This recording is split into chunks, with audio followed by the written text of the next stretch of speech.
Earlier this year, the Presidential Enabling Business Environment Council approved a 60-day national action plan for the ease of doing business in Nigeria. Now, one of the key points of that plan was to work on streamlining the number of agencies operating at the nation's ports to just 6.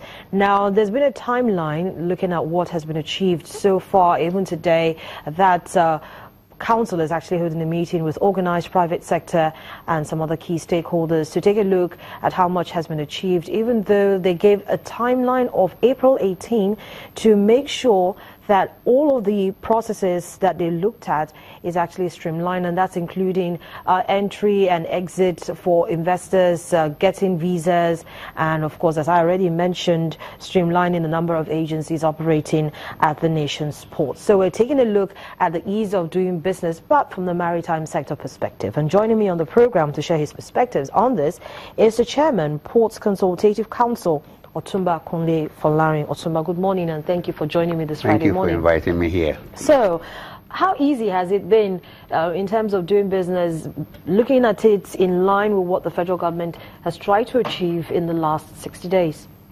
Well, actually, to start from basics, there was this program called Port Reform, which essentially is focused on easing business methods in Nigeria, reducing the cost of doing business at the ports, for example, increasing investment volume, and making sure there's value for investment in the port system.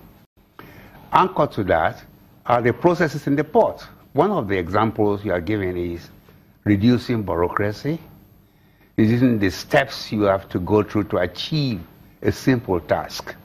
And that is one of the issues that have been on the fore. For example, the multiple agencies operating in the ports. They have found it to be a huge encumbrance in getting delivery of services in the port. At a point in time, there were probably over 16 institutions, agencies, and organizations claiming to have a part to play in the port service delivery system. Essentially, we believe that that shouldn't be, because the more you increase the bureaucratic procedure and processes, the more you increase the cost of doing business, which goes against the platform and the essential issues in port reform.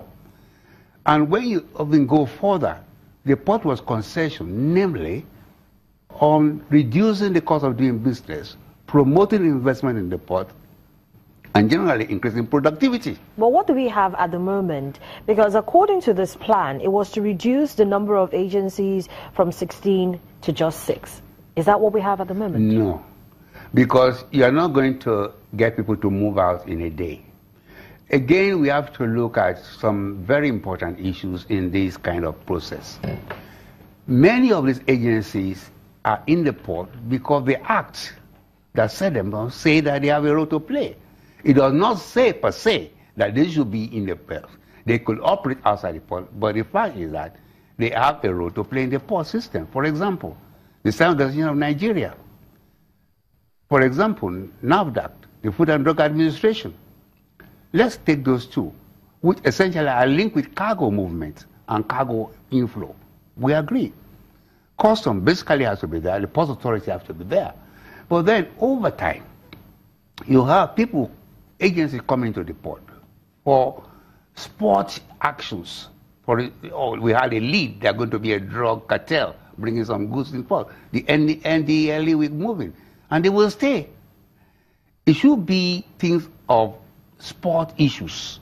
Come in when you have a lead, come in when you have to, but not be in the port.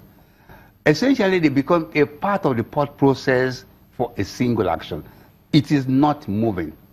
We have to restrict it to those who are permanently functioning in the process of port services delivery.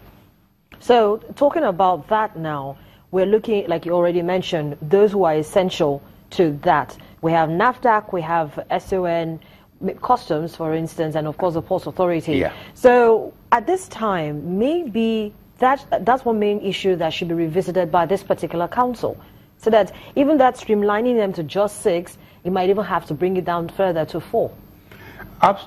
Essentially, I think only those with permanent interest of service should be in the port. Others who have an issue to do something in the port should be on spot basis. If you have an issue to settle in the 21st of April, come in. You don't stay until 31st of May.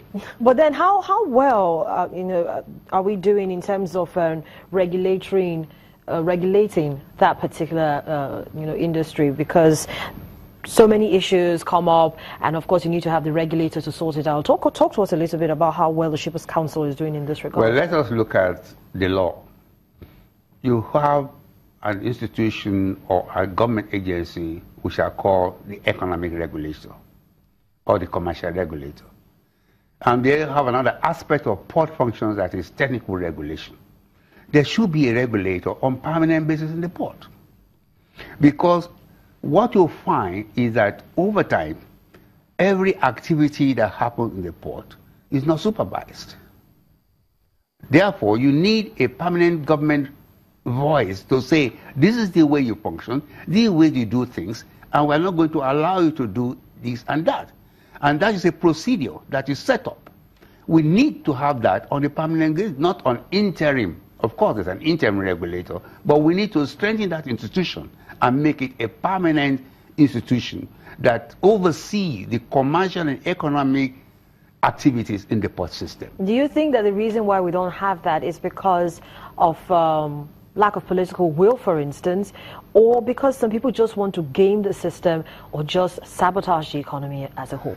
Well, let's start from fundamentals. There's a lot of imperfections in the system. For instance, lack of interconnectivity. There is a need for every functions that is performed in the port to be linked with other functions so that there be a basic awareness of where you are and what you are doing and what you should be doing. So that is number one. Number two,